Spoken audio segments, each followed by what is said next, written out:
In these verses we have an account of the apostle's general errand and exhortation to all to whom he preached in every place where he came, with the several arguments and methods he used.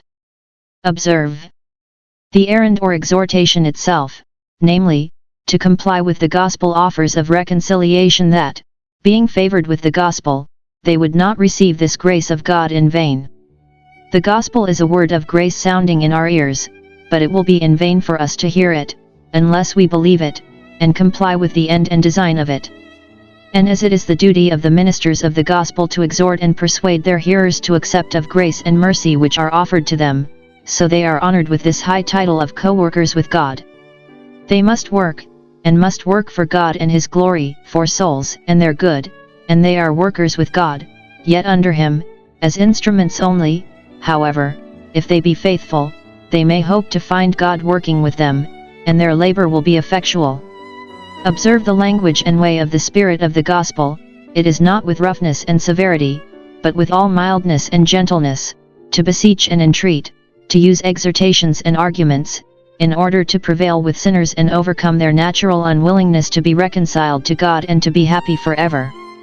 The arguments and method which the apostle used. And here he tells them, the present time is the only proper season to accept of the grace that is offered, and improve that grace which is afforded. Now is the accepted time. Now is the day of salvation. The gospel day is a day of salvation, the means of grace the means of salvation, the offers of the gospel the offers of salvation, and the present time the only proper time to accept of these offers, today, while it is called today. The morrow is none of ours, we know not what will be on the morrow, nor where we shall be, and we should remember that present seasons of grace are short and uncertain, and cannot be recalled when they are past. It is therefore our duty and interest to improve them while we have them, and no less than our salvation depends upon our so doing. What caution they used not to give offense that might hinder the success of their preaching, giving no offense in anything. v3. The apostle had great difficulty to behave prudently and inoffensively towards the Jews and Gentiles, for many of both sorts watched for his halting, and sought occasion to blame him and his ministry, or his conversation.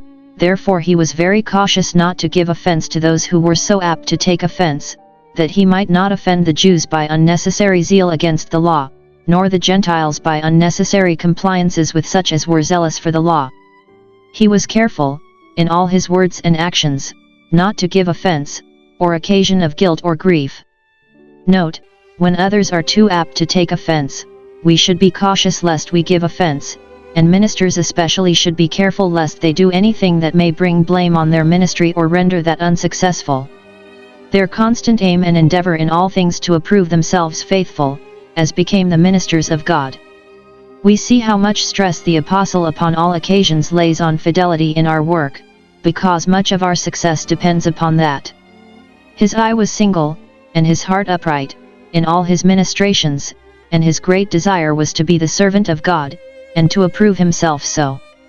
Note, ministers of the gospel should look upon themselves as God's servants or ministers, and act in everything suitably to that character. So did the apostle. By much patience in afflictions.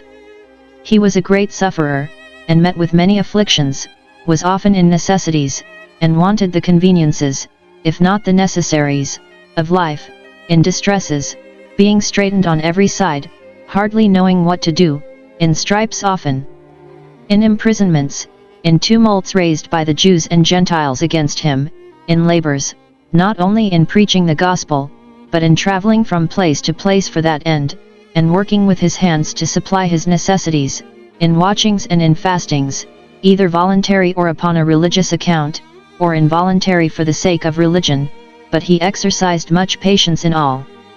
It is the lot of faithful ministers often to be reduced to great difficulties, and to stand in need of much patience.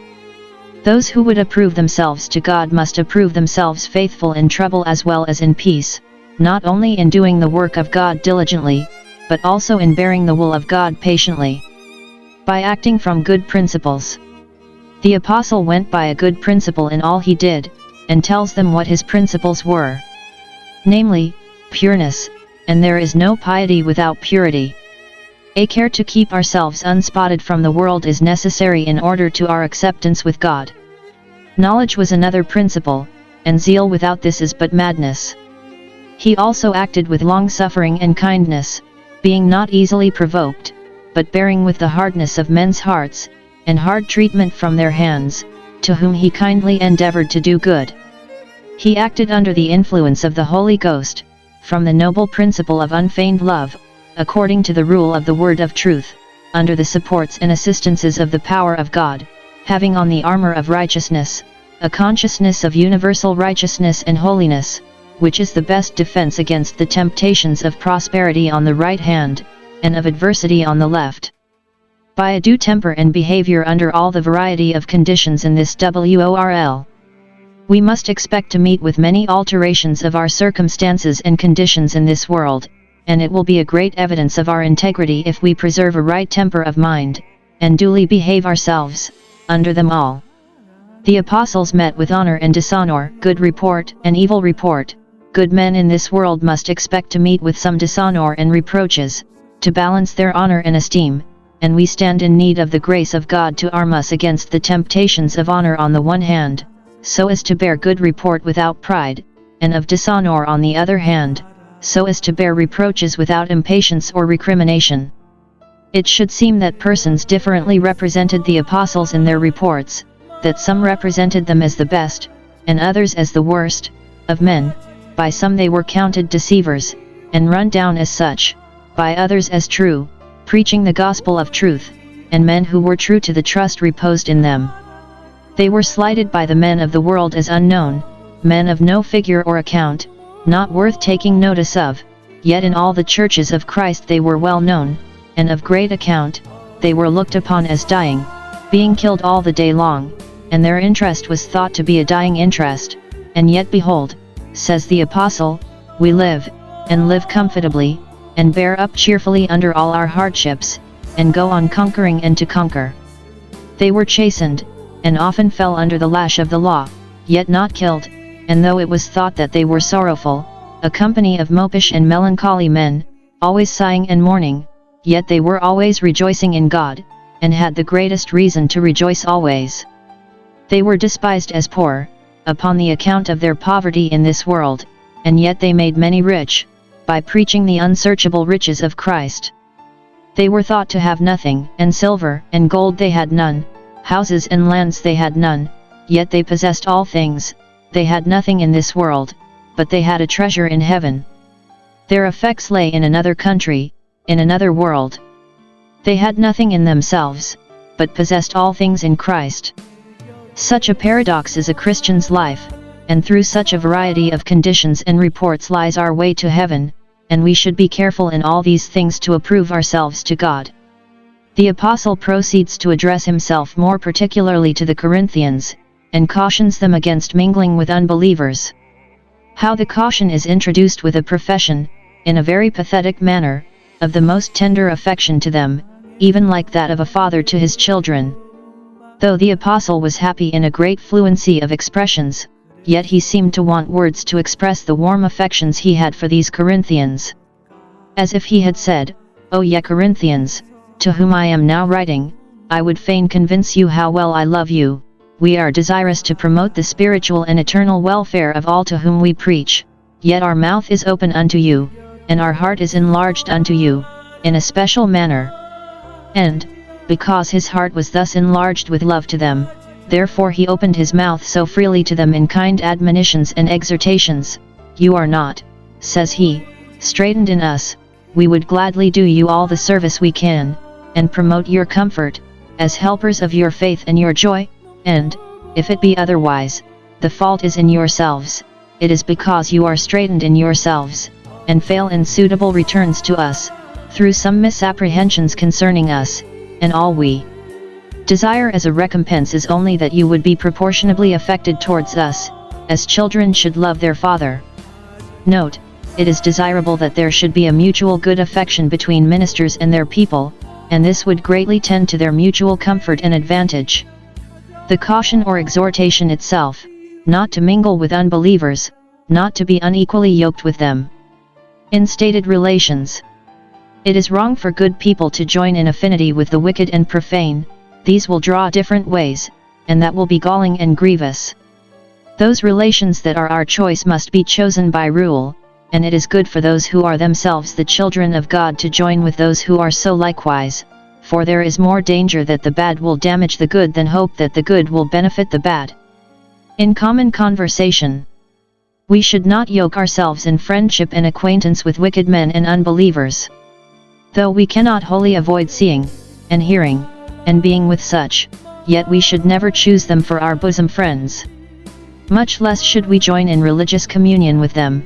We must not join with them in their idolatrous services, nor concur with them in their false worship, nor any abominations. We must not confound together the table of the Lord and the table of devils, the house of God and the house of Rimmon.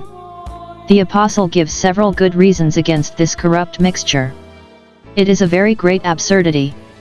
It is an unequal yoking of things together that will not agree together, as bad as for the Jews to have plowed with an ox and an ass, or to have sown divers sorts of grain intermixed.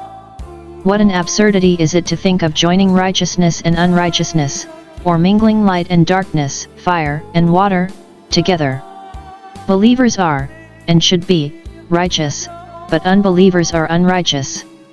Believers are made light in the Lord, but unbelievers are in darkness, and what comfortable communion can these have together?